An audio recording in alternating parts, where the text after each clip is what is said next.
Magnesium is crucial for over 300 processes in your body, from energy production and muscle recovery to sleep quality and stress response. Yet most Americans don't get enough. In fact, in a peer-reviewed clinical trial published in the Journal of the American College of Nutrition, more than 75% of participants showed suboptimal magnesium levels before the study even began. Those who took Jigsaw Mag SRT, a time-release magnesium malate tablet, saw magnesium rise 30% over 90 days, and deficiency symptoms dropped by 63%. Remarkable results backed by real science. And for sleep and recovery, Jigsaw Mag Soothes delivers. In a 4-week clinical trial tracked with Oura Ring data, participants saw a 17% improvement in sleep quality, felt 34% less stressed, and rated their satisfaction 85 out of 100. 82% said they'd buy it again. 2 supplements, 2 clinical trials, 1 company that does the research. Jigsaw Health.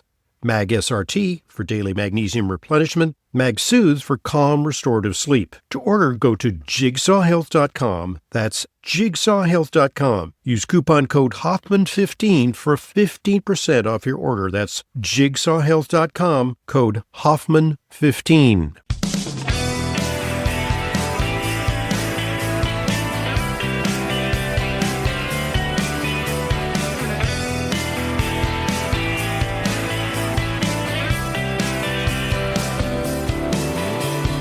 Welcome to today's Intelligent Medicine Podcast. I'm your host, Dr. Ronald Hoffman. It's our weekly Q&A with Leyla, wherein we elicit your questions. Questions come to questions@drhoffman.net. And I must say that it's extremely gratifying that you're sending us great questions that can help tee off my discussions with our regular contributor, Leyla Mutin. That's why we call it Q&A with Leyla. Leyla is a registered dietitian, also has an advanced master's degree in the field of nutrition, and is eminently qualified to help answer these questions. So, how are you doing, Leyla? Okay, Dr. Hoffman, how are you doing? Very well, thank you. And, it's one of those schizophrenic months. They say that March comes in like a lion and goes out like a lamb. And, every day is an adventure. It could be hot, it could be cold, tantalizing glimpses of spring, followed by, chilly days and windy days. It's just a weird month. So, eventually we'll get into our spring configuration. We'll have probably about 3 or 4 really nice days, and then it'll be too hot. So that's New York. Right. Right. I know. Oh, my gosh. Better change over the wardrobe. Okay. Yeah. So here we be, and we're going to be taking your questions momentarily. But this morning, we got ready to send out our newsletter for the week. This is a weekly ritual that Leyla and I are involved with because we edit our newsletter and look for misspellings or dead links or things like that, just to make sure that it's accurate. And so presumably you got a chance to read my newsletter that talked about the latest study that indicted butter and suggested that by the mere substitution of 10 grams, that's 2 teaspoons of vegetable oil for butter, get rid of just 2 teaspoons of butter and increase it with vegetable oil. You will thereby decrease your risk of dying by 17% and decrease your risk of cancer by 17%. So once again, here we go. Oh, my goodness. Here we go. Yeah, once again, here we go. And so it seems like just yesterday that I looked at a study from the self-same institution. It's the Harvard T.H. Chan Institute for Nutrition. And implicating red meat. Yeah, that implicated red meat in dementia.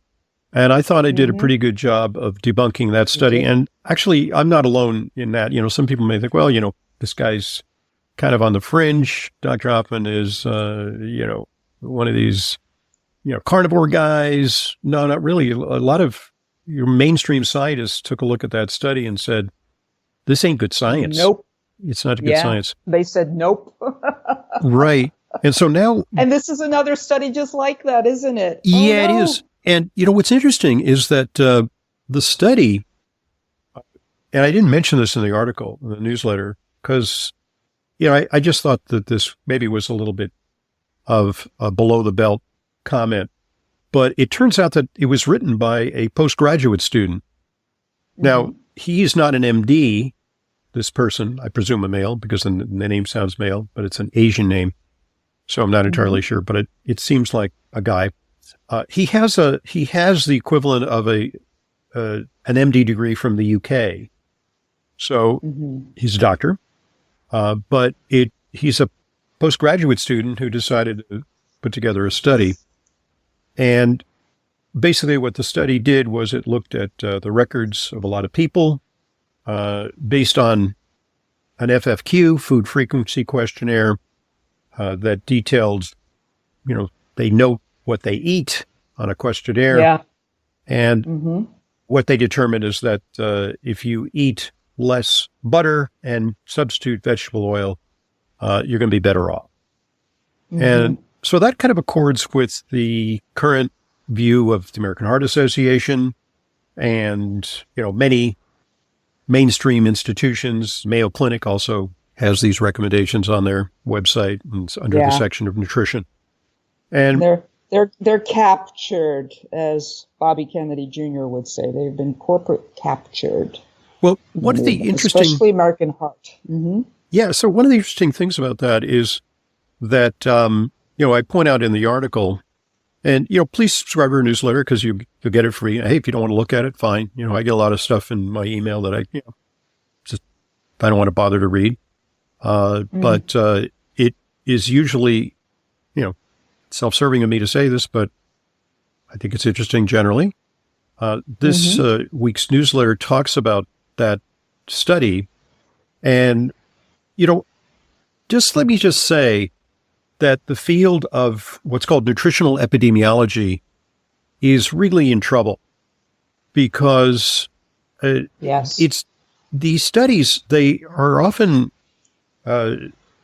studies that have a lot of seemingly important implications for how we should live, whether we should eat this, not that, or, but it's really hard to do these studies.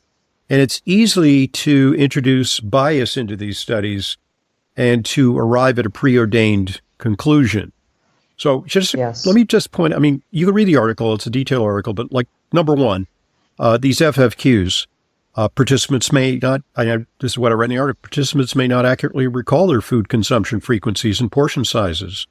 So sometimes people are ashamed of what they eat, so they minimize, and sometimes they want a virtue signal, so they'll maximize. So it's just a subjective recall bias. Participants may selectively remember or misreport the consumption of certain foods or nutrients, leading to an overestimation or underestimation. So here's the thing too. They looked at butter use by calculating the consumption of butter, and I'm quoting, from butter and margarine blend. Yeah. What? Yeah. Spreadable butter added to food and bread and butter used in baking and frying at home. Okay, so my point is, who eats butter straight? Butter's what you put on, toast, bagels, croissants, pancakes, waffles, rolls, instant mashed potatoes, and you slather it on corn, right? Yeah. And then, have you ever seen those recipes? And I don't follow those recipes anymore, but I don't know, you're baking a cake, or you're making some cornbread, or you're making some brownies, and it says, throw a whole stick of butter in here. Yeah.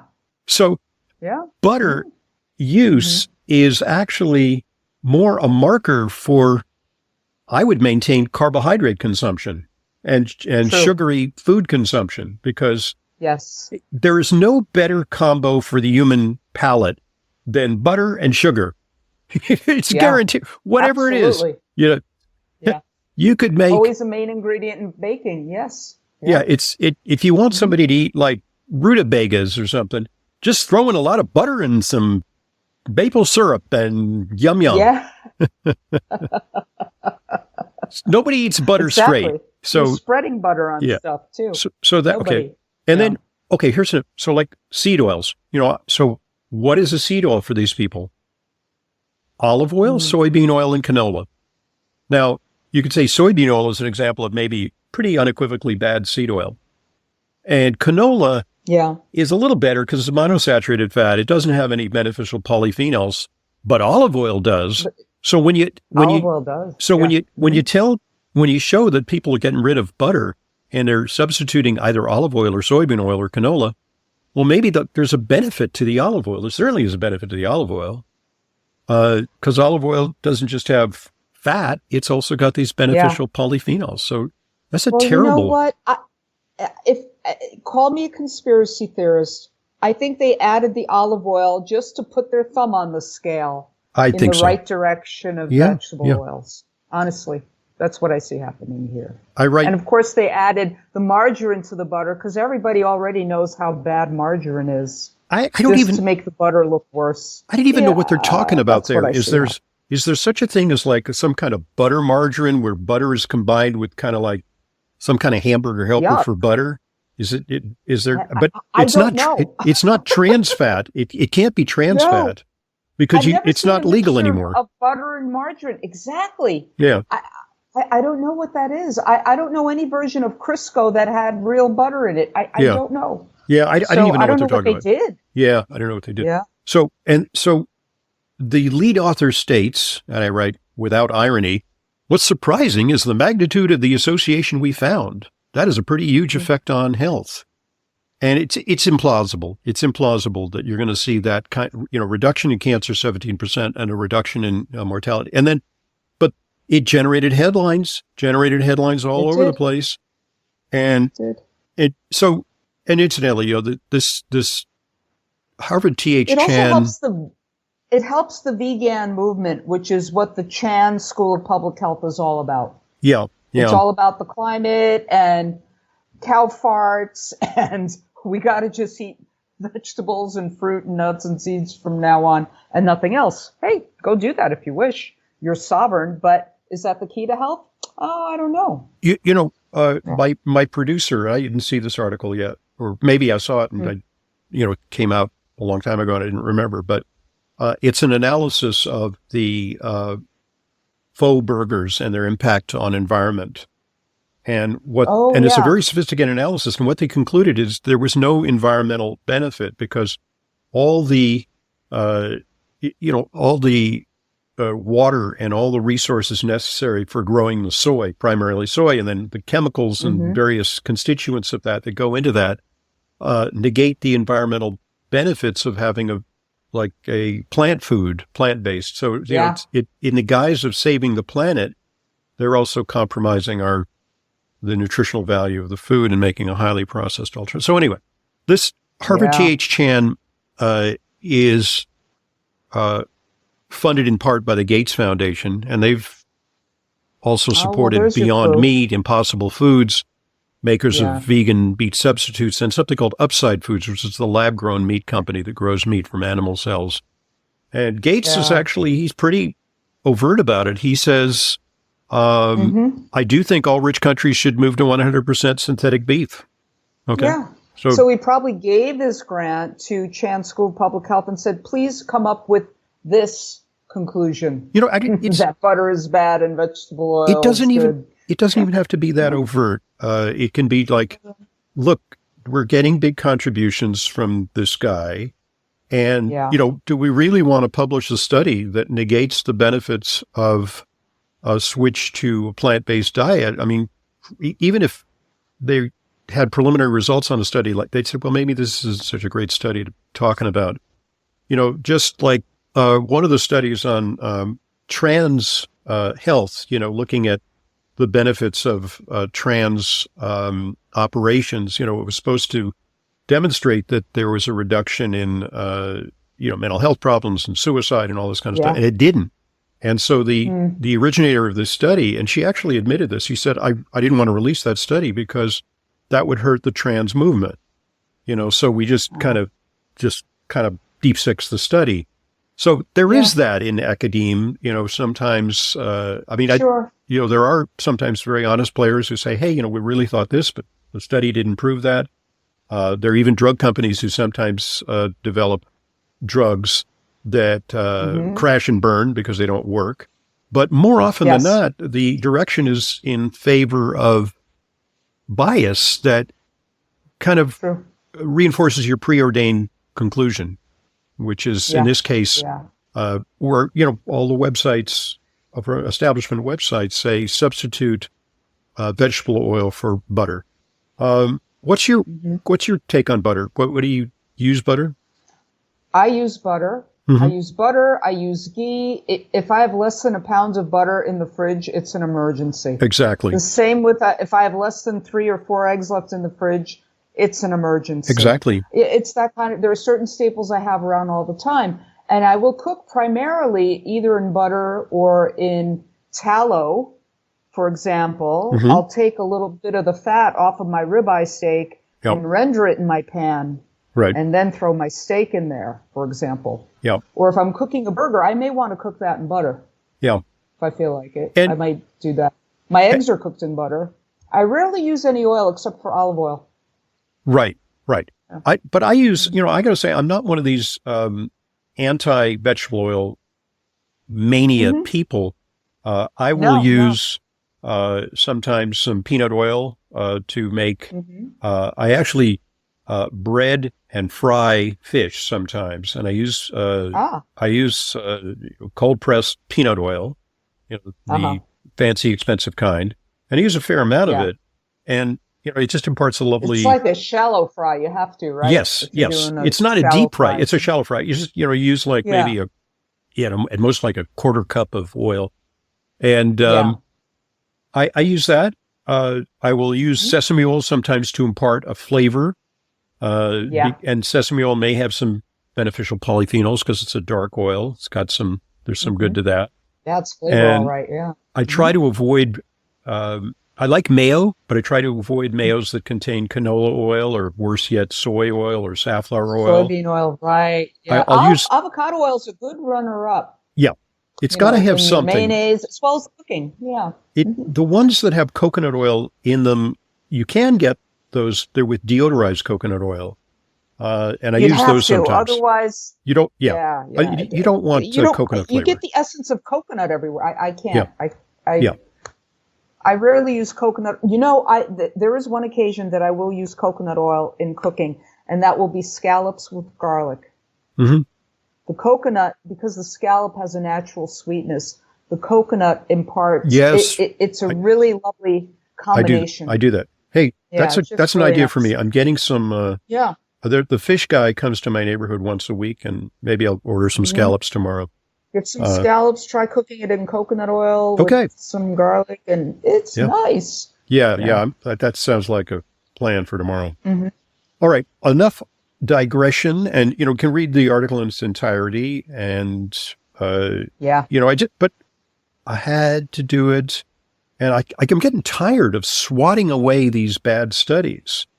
I know. They just keep coming, and I wish I could They keep coming, and we keep having to unravel them and say, look, this is how the methodology is flawed. Look, this is not a valid or reliable conclusion. Look, this is what they did to spin the percentages and the statistics.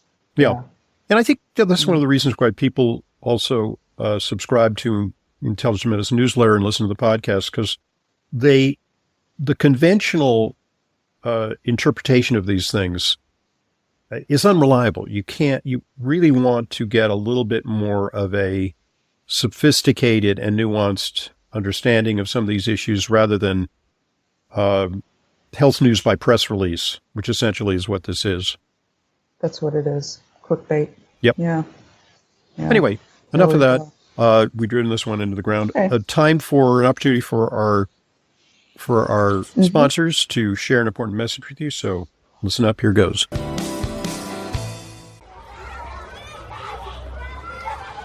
Kids don't just bring home homework, they bring home germs. And those germs don't just stay with them, they spread to the whole household. That's why Clear Nasal Spray was created by a practicing physician to give parents and grandparents peace of mind.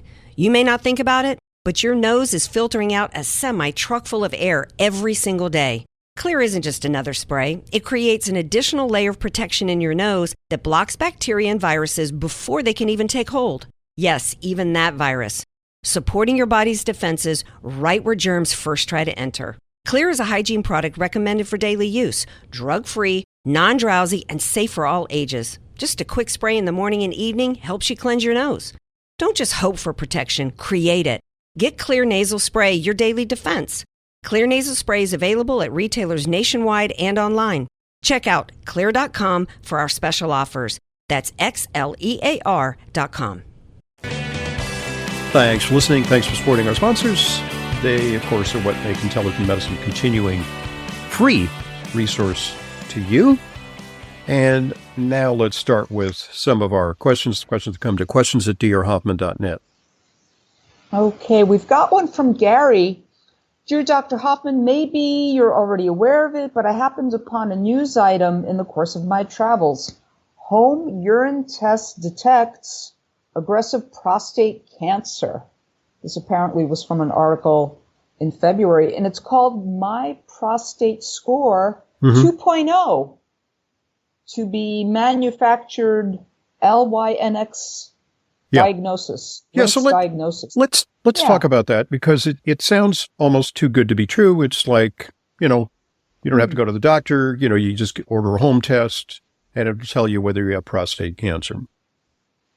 The My Prostate Score test by Lynx Pharmaceuticals is also referred to as the Michigan Prostate Score, the MPS. And it looks at certain urinary biomarkers of prostate cancer, and it is looking at a lot of different factors that make it more likely that your prostate cancer is aggressive, okay, and requires biopsy. Okay, so, but listen carefully what I say. It doesn't diagnose prostate cancer. It is more to determine the need for prostate biopsy. So a use case for this might be some guy, and older guys have elevated PSAs, and, maybe it's 3.5 or 4.2, and it's up there. It's up near the cutoff where, start to think about, is this something going on here? And it is, it's not that reliable. The research suggests that the use of the MPS test would avoid 35 to 47% of biopsies, which is good because biopsies are no picnic. You don't want a needle stuck there. Biopsies, of course, are more definitive. They actually tell you whether or not you have prostate cancer, but whether it's aggressive or non-aggressive. So it includes a blood draw for PSA. So I'm not sure how you just do that at home. You don't just pee in a sample bottle. And then there's a urine sample. But by the way, the urine sample should be collected within 1 hour after a digital rectal exam, which includes a prostate massage. So I don't know how many men are either capable of or willing to self-administer a digital rectal examination that includes a prostate massage to themselves prior to this collection. So it doesn't sound like it is like handy dandy. That's a lot to do at home. Yeah, right. Unless we're talking apples and oranges, the question was about the MPS test, right? My Prostate Score. It also costs $760, and it's not covered by insurance. Not covered by Medicare or Medicaid. Well, they say it may be covered by commercial insurance, but usually commercial insurance follows Medicare and Medicaid rules. And the reason that it's not covered is because they're not entirely sure that it is standard of care, that it should be made standard of care. And they say that there's some concern about by something called the USPSTF, U.S. Preventive Services Task Force, that they're even a little bit lukewarm about the PSA test. They have been for years. Yeah. Yeah. And what I'm quoting from an article about this, there is insufficient evidence for the U.S. PSTF to provide recommendations for expanding screening tools such as MPS. The American Urological Association states that additional modalities such as MPS or imaging can be considered for determining the need for prostate biopsy in individuals with elevated PSA levels, although evidence of benefit is lacking. So, look, in the hands of a urologist, maybe, do the test. Because, like, see, you're on the cusp, and it's like, well, they're a little worried. Do you really need a prostate biopsy? Well, maybe do this test. This test could be like the decider. A better thing that is in current use and available is the prostate MRI. I mean, the prostate MRI is pretty good at spotting aggressive prostate cancer. So the other concern is, could this potentially lead to overdiagnosis and overtreatment? Or conversely, could it miss some aggressive cancers? I don't think it's been that well vetted. But hey, there may come a day when this is developed for practical home use. But, how are you going to know and interpret the results? How are you going to know? Well, you can just go that would still warrant a visit with a doctor, or at least a clinician who has a deep understanding of this particular test and how to interpret it. Deciding whether to do a biopsy or to do aggressive treatment for prostate cancer is a real judgment call. And it should be in the hands of a discerning urologist. And, urologists are getting more nuanced about this, because it used to be like, you've got a high PSA, right to biopsy, boom. The biopsy shows any vestige of cancer and you get your prostate taken out or you get irradiated, because you got cancer, we're going to treat. Well, now they recognize that many, even in the presence of cancer, a watchful waiting or active surveillance is equivalent and superior in some cases, because it ain't no picnic to get treatment for prostate cancer. It's not, we think, well, if you've got cancer, we've got to root it out, root and branch. Well, not anymore. Necessarily. Things are getting a little more conservative in that department. Especially with prostate cancer, yes. Yeah. Okay. All right. Well, Gary, there you go. Thank you for your question. Okay. Good question. Question. But that's a great question. Just be assured that I think in the last 10 years there've been some real advances in prostate cancer detection and in terms of a more nuanced approach to treatment. Now, it's not all or nothing. It's various levels of treatment for, depending on the characteristics of the cancer, the size of the cancer, the age of the patient, the condition of the patient, that whole thing. It's a lot. It is. Yeah. All right. Oh, and by the way, incidentally, if there's any urologists who are listening to this perchance, and I said anything wrong, because I'm not a urologist, I'm a generalist.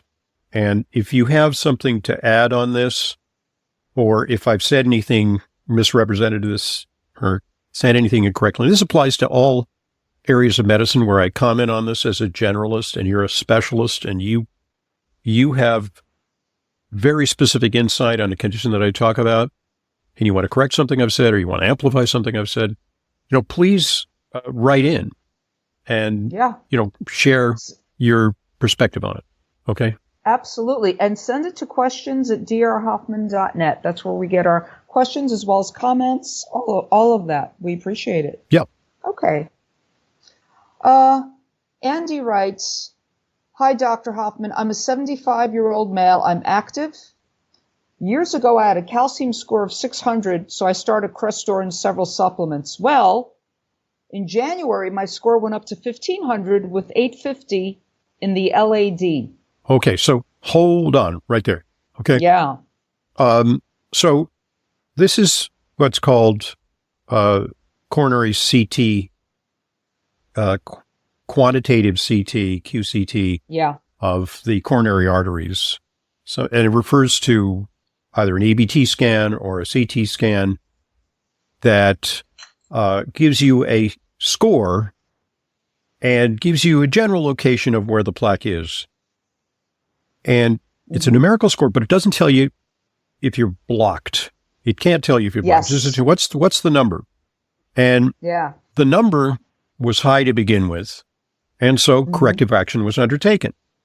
And then, for some reason, and I'll explain why this is not a great idea in a minute, they repeated the test. Well, what do they expect? Do they expect that the treatment, with the statin and whatever else, the vitamins, was going to halt the progression of the calcium?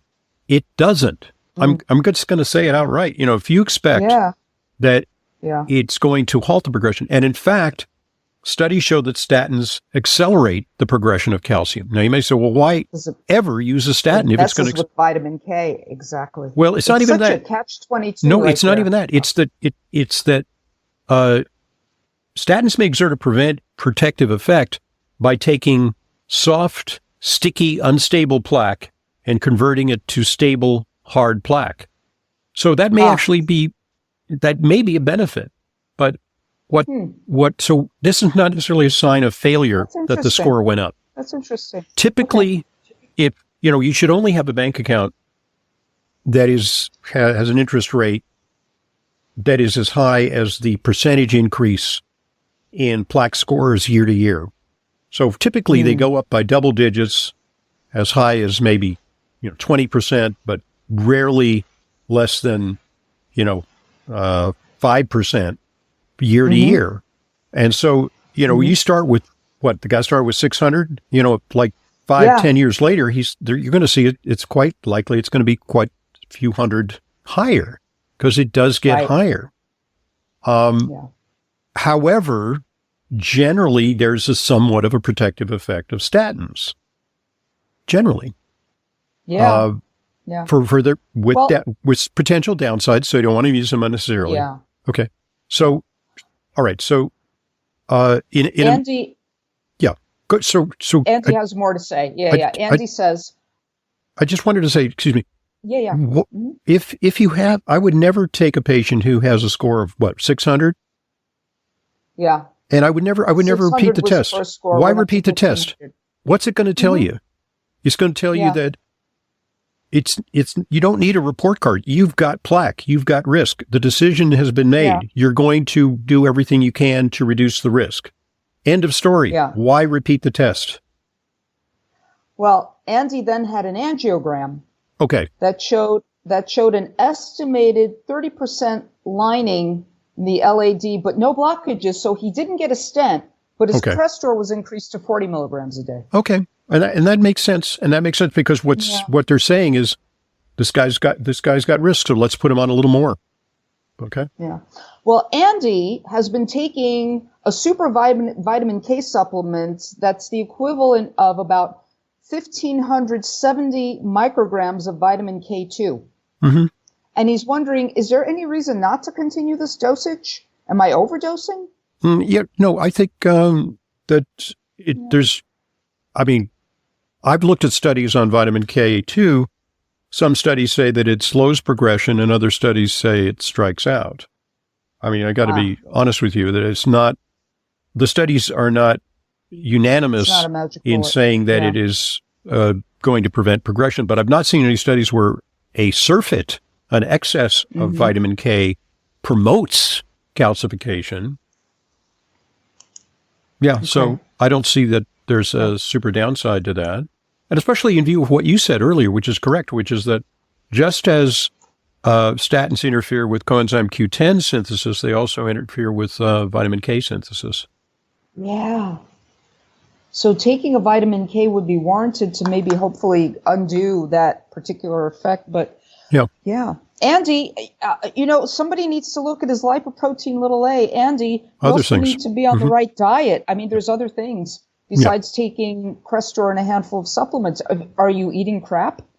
Yeah. Are you eating a butter and margarine combo like in that terrible study? Yeah. It doesn't, in other words, it mitigates one risk factor, which is a high cholesterol. Yes. Okay. We're going to get some other questions along these lines in part 2. So we can do a deeper dive on the subject of coronary artery screening. And I actually want to share a bit of a case study that actually somebody in my family brought me. And I will, amplify that because there's some lessons to be learned from that. All right. Okay. But, this guy, 100%, keep on keeping on because you need to aggressively address your risk factors for cardiovascular disease, among which are, let's face it, cholesterol is a risk factor. But looking at everything, looking at all of the above. Yes. I agree. Yes. All right. Good Andy, stuff. thank you for your question. Yeah. Let's pause. Okay. And so also introduce us to the question that we're going to tee off part 2 with. Yes. Speaking of more coronary artery risk factors, this comes from John. My blood test results are always in the range with the exception of apolipoprotein B. How do I get that down? Mm-hmm. Okay. What can I do to lower it? Yeah. We'll address that. Okay. All right. Coming up, part 2. I'm Dr. Ronald Hoffman today with Leyla Mutin because it's our weekly Q&A with Leyla. And when we return, more on the subject of reducing cardiovascular risk and coronary artery calcium scanning and the implications thereof. I'll be right back.